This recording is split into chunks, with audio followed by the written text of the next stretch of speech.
Kenapa orang takut ikut kajian salafi? Allahu a'lam. Kenapa nih takut? Siapa yang takut nih? Katanya keras ya. Biasanya orang kalau bilang keras itu karena ada alasan banyak penyebabnya. Yang pertama itu karena mereka belum pernah ikut sebelumnya. Dan mereka cuma sampai kepadanya sepotong-sepotong fatwa. Misal dia belum pernah pakai jilbab. Begitu disampaikan, nggak boleh loh ada ustadz ini. Terkenal ustadz dengan julukan salafi misalnya. Dan saya sudah bilang tidak ada kelompok salafi ya. Saya sudah bilang berapa kali. Orang-orang teman-teman kita yang berdakwah mengikuti sunnah Nabi sering mengatakan kaum salaf, ya. Kaum salaf maksudnya orang-orang terdahulu nih. Jadi sahabat, tabi'in itu maksudnya, gitu kan. Tapi divonis lah ini kelompok salafi. Biasanya teman-teman yang mengikuti sunnah Nabi ini kalau haram, halal, nggak ada toleransi. Memang begitu supaya jelas. Soalnya kalau kita masih toleransi, dibungkus-bungkus, dikemas, nanti orang masih setengah-setengah. Emang haram ya haram. Ustaz hukumnya riba gimana? Haram, nggak boleh. Terus bagaimana jalan keluarnya? Ya usahakan untuk keluar. Dikasih tahu. Nggak mungkin, karena saya kerja di bank Ustaz, kira-kira saya masih bisa nggak kerja dulu beberapa waktu sampai nanti saya dapat kerjaan yang lain. Kalau dia tidak begitu sunnah Nabi, mungkin dia masih bisa mengatakan, ya nggak apa-apa lah sampai kau dapat kerja. Wah ini berapa hari ditanggung sama dia tuh. Nggak boleh dong, dia mesti haram ya haram. Allah haramkan loh, Pak nggak boleh, Ibu nggak boleh loh ya. Sudah tahu, sebab kalau orang yang berbuat salah tadi bertaubat, ya gitu, maka apa yang masa riba misalnya, apa yang dia pernah dapatkan, Allah maafkan tuh. Dia pernah punya rumah, dia punya mobil, kalau dia belum tahu sebelumnya, maka itu dianggap bagi dia nggak masalah, sudah halal buat dia. Sekarang dia berusaha keluar dari masalah dia.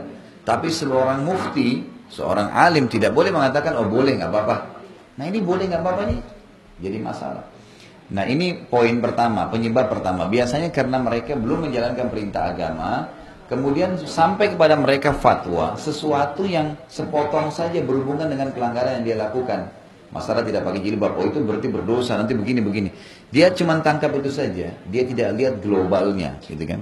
Jadi ini saran saya tentunya harusnya mereka hadir, mereka dengar. 1 kali pengajian, 2 kali pengajian, lihat materi yang berbeda. Maka mereka akan dapat jawabannya insya Allah. Gitu kan. Alasan yang lain, emang dasarnya ada juga orang yang maunya itu ilmu agama semua gampang-gampang saja. Gitu kan. Nah ini yang berbahaya nih. Jadi dia suka kalau datang pengajian itu, ustadznya ceramah 15 menit ceramah, sisanya dongeng, tawa-ketawa gitu kan.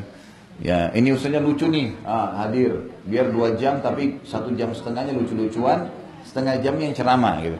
Nah ini wajar mereka nggak mau hadir pengajian yang benar gitu. Karena ini ilmu gitu kan. Ilmu wahyu disampaikan, jadi 1 jam 2 jam ceramah itu memang ilmu semua gitu kan.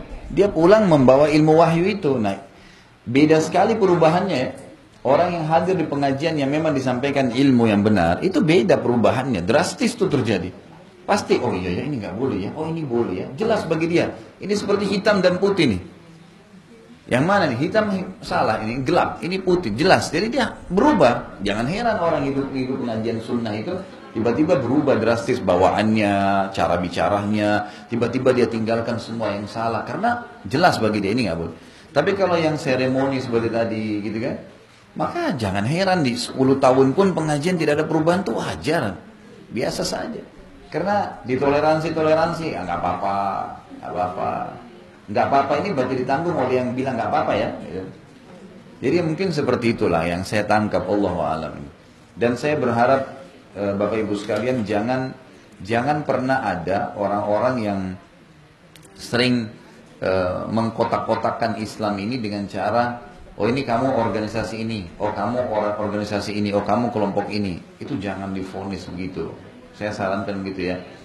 Jadi siapapun yang sedang berbicara depan kita, kalau mereka punya dalil yang jelas, Allah berfirman, Rasulullah SAW bersabda, jelas dalilnya, gitu kan? Maka kita bisa terima dari dia. Kita bisa terima dari dia. Ini kalau bukan kelompok saya, sudah saya nggak mau terima. Bisa. Gimana cara? Saya pun punya banyak salah. Teman-teman saya yang lain dai juga punya salah, manusia biasa. Dan kami pasti kalau beriman kepada Allah bisa menerima masukan.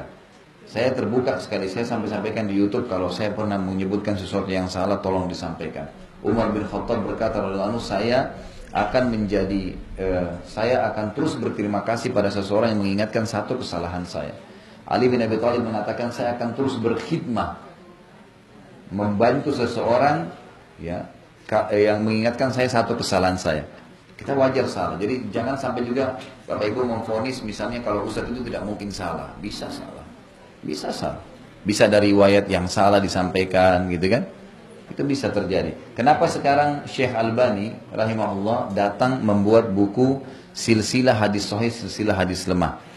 Dan ada banyak hadis di buku beliau yang sudah disahihkan oleh perawi-perawi hadis yang terdulu seperti Imam Tirmidzi, Abu Daud, Imam Nasai yang lebih dulu, yang jelas-jelas paham agama. Kok bisa beliau datang kemudian beliau mengambil, oh ini hadis ini lemah sebenarnya karena ditemukan jalurnya seperti ini. Oh hadis ini dilemahkan, oh ini hadis sahih karena ini dijalurkan begini. Karena memang setiap orang bisa saja berbuat salah. Bisa saja memang penulis buku itu awalnya memang salah atau malah penyusun yang sekarang salah. Allah memberikan kita akal fikiran untuk bisa menerima dalil-dalil yang ada.